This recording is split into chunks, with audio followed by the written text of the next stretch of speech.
This video is based on official AAIB investigation reports and documented evidence. The story you're about to hear represents one of aviation's most remarkable survival stories. A case where fuel system icing caused a modern airliner to lose all engine power on final approach, forcing the crew to execute an emergency glide to save 152 lives. January 17, 2008. A crisp winter morning finds British Airways Flight 38 on final approach to London Heathrow, after an 11-hour journey from Beijing. The Boeing 777-200ER, registration GY1M, carries 136 passengers and 16 crew members who expect a routine landing after crossing half the globe. At 720 feet above the ground, less than a minute from touchdown, the unthinkable occurs. Both Rolls-Royce Trent engines suddenly lose power and refuse to respond to throttle commands.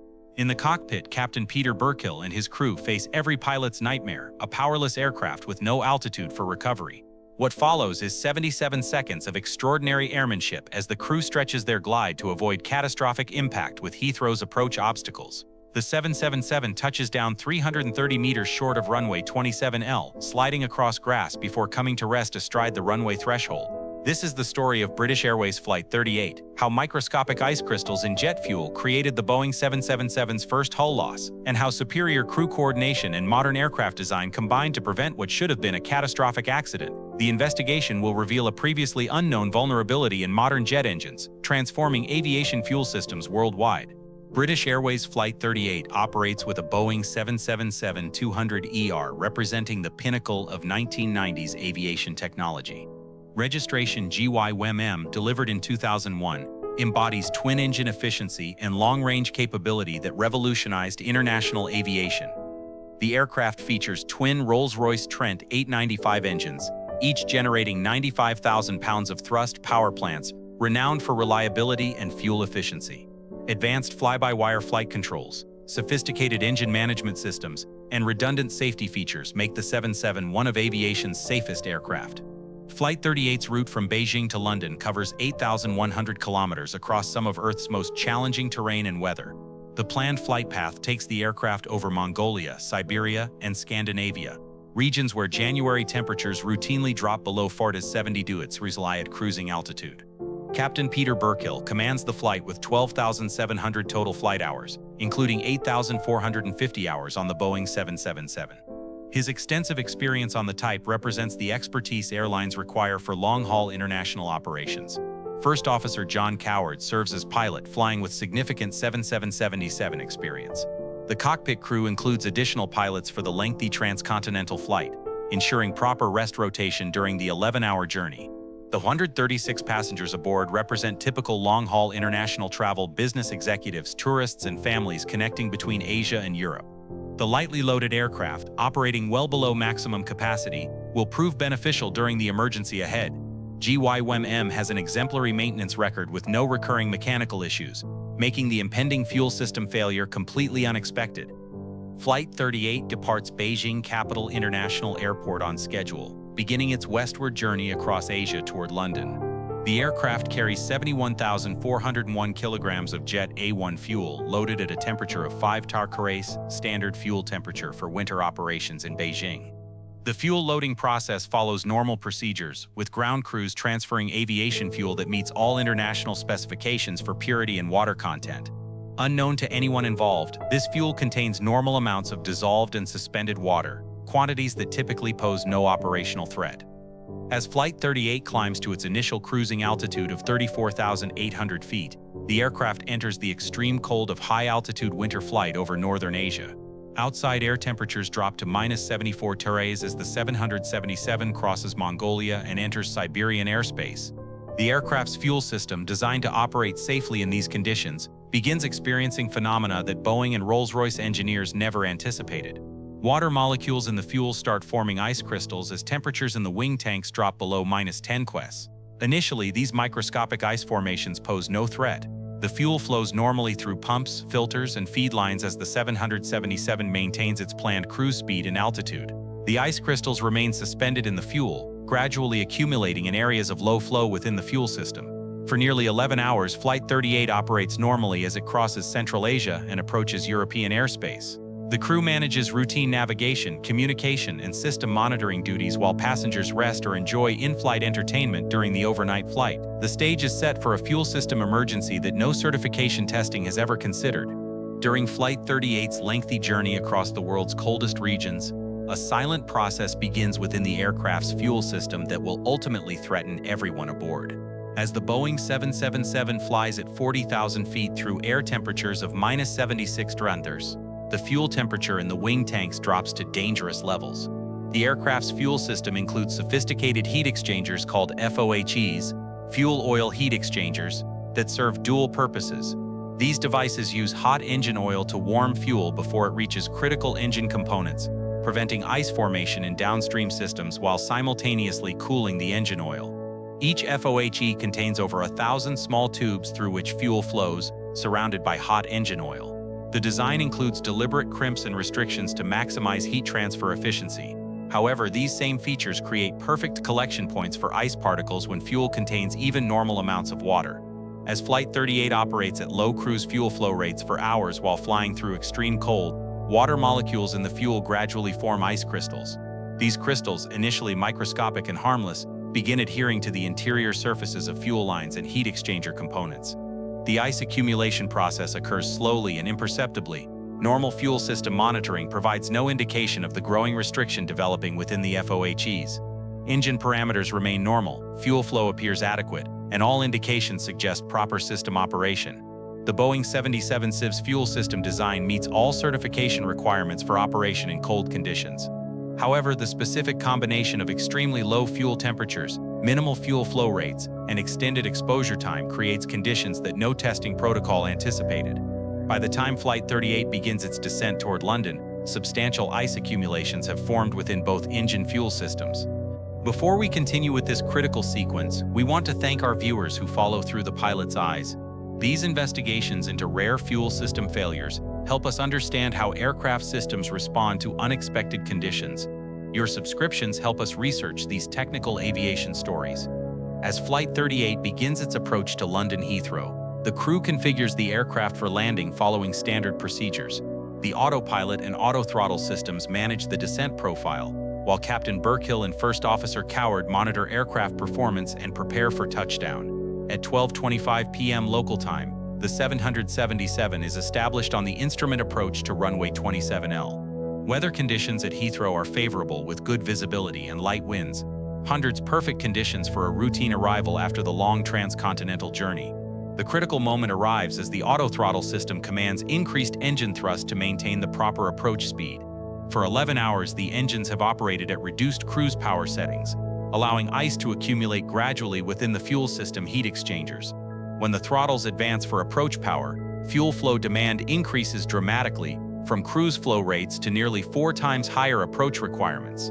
This sudden increase dislodges accumulated ice crystals throughout the fuel system, creating an avalanche effect, as ice particles flow toward the engine fuel controls.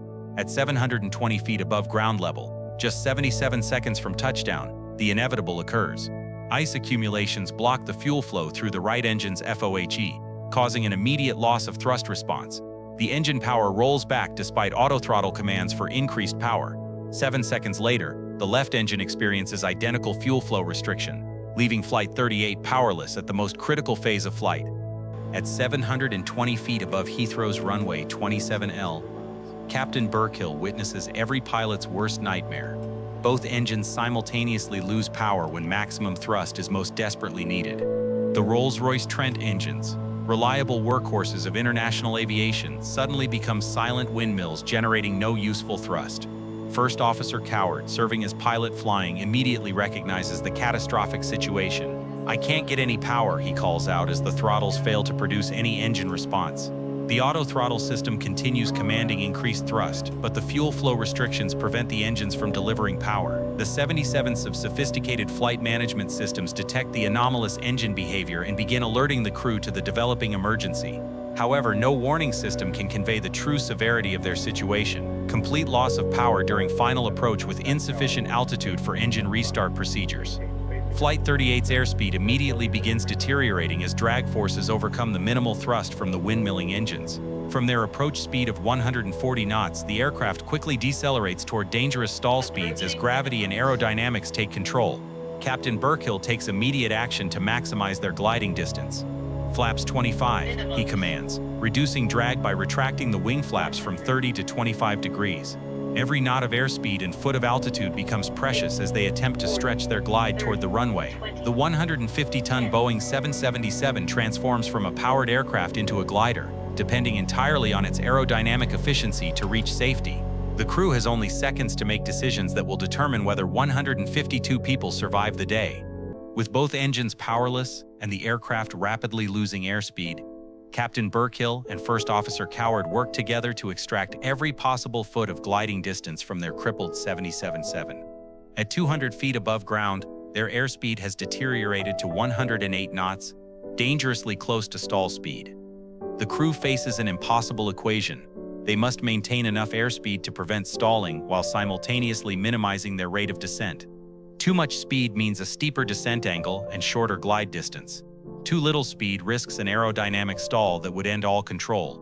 10 seconds before impact, the stick shaker activates Mine, the aircraft's automated warning that they're approaching critical angle of attack. First Officer Coward responds immediately, pushing the control column forward to reduce pitch and prevent stall, even though this action disconnects the autopilot and steepens their descent. Ahead of the aircraft, Heathrow's approach path includes several deadly obstacles that could transform a survivable crash into a catastrophe. The A30 motorway carries heavy traffic directly beneath their flight path, while airport perimeter buildings and navigation equipment present additional hazards. Through extraordinary skill and some measure of luck, Flight 38's gliding trajectory carries them over these obstacles with minimal clearance. The aircraft's clean aerodynamic configuration, combined with the crew's precise airspeed management, extends their glide just far enough to avoid the worst possible outcomes. The 7777 crosses the airport boundary fence and approaches the grass area short of runway 27L. What follows will test both the aircraft's crashworthiness design and the crew's emergency training in the most dramatic possible way. At 12:42 p.m., British Airways Flight 38 touches down in the grass area 330 meters short of runway 27L's paved surface. The impact occurs at approximately 124 knots, faster than normal landing speed but slow enough for the aircraft's structure to absorb the tremendous forces involved. The Boeing 777's main landing gear immediately collapses under the impact forces and non-standard landing surface. The aircraft slides across the grass on its belly, shedding energy through friction while the crew fights to maintain directional control during the uncontrolled slide. The right-wing fuel tank ruptures as the aircraft skids across the uneven terrain, spilling thousands of gallons of aviation fuel onto the ground. However, the ruptured fuel tanks do not ignite, preventing the fire that could have made survival impossible for many aboard. Both engines tear away from their wing mounts as the aircraft continues its slide toward the runway threshold. The tremendous impact forces completely destroy the power plants, but their separation helps dissipate crash energy that might otherwise transfer to the passenger compartment. After sliding over 1,000 feet, Flight 38 comes to rest astride the runway threshold, mostly intact despite the devastating impact. The fuselage structure, designed to protect occupants in crash scenarios, performs its job admirably by maintaining cabin integrity. Almost immediately, the evacuation begins as cabin crew direct passengers to emergency exits. The aircraft's emergency systems function properly, providing lighting and opening exit doors despite the extensive structural damage. Within minutes, all 152 people aboard have evacuated into the hands of Heathrow's emergency responders. One passenger suffers a broken leg, the only serious injury in what could have been a catastrophic accident. The AAIB investigation into Flight 38 initially faces a puzzling mystery. How did both engines of a reliable Boeing 777 simultaneously lose power during final approach? With no obvious mechanical failure or fuel contamination, investigators must explore unprecedented possibilities. Early examination of the wreckage reveals no evidence of bird strikes, engine ingestion events, or mechanical component failures. The engines show impact damage consistent with ground contact, but no pre-impact anomalies that could explain the power loss. The breakthrough comes through detailed analysis of flight data recorder information, combined with fuel system testing.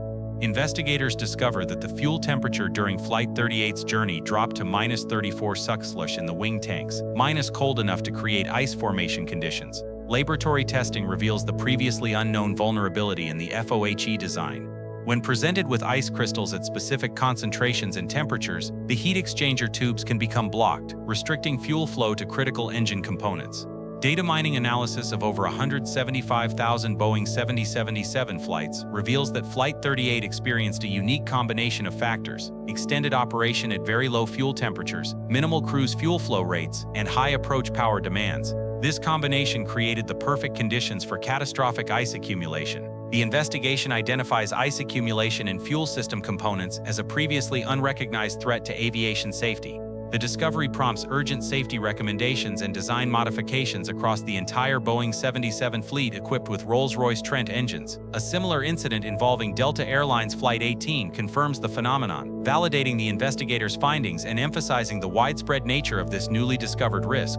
As we conclude this investigation into aviation's first fuel system icing accident, we thank our viewers who follow through the pilot's eyes. These studies of rare technical failures help us understand how modern aircraft systems can be improved. Your support allows us to research these complex engineering stories. The Flight 38 investigation leads to fundamental changes in aviation fuel system design and certification requirements.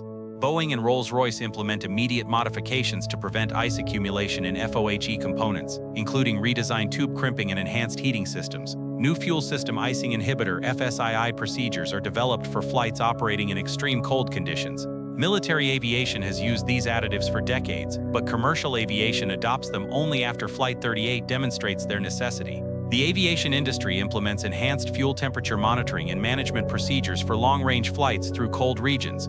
Crews receive updated training on recognizing fuel system anomalies and managing engine power loss scenarios. Captain Burkill and his crew receive British Airways' highest safety honor for their exceptional performance during the emergency. The Royal Aeronautical Society presents them with the President's Award, recognizing their life-saving airmanship.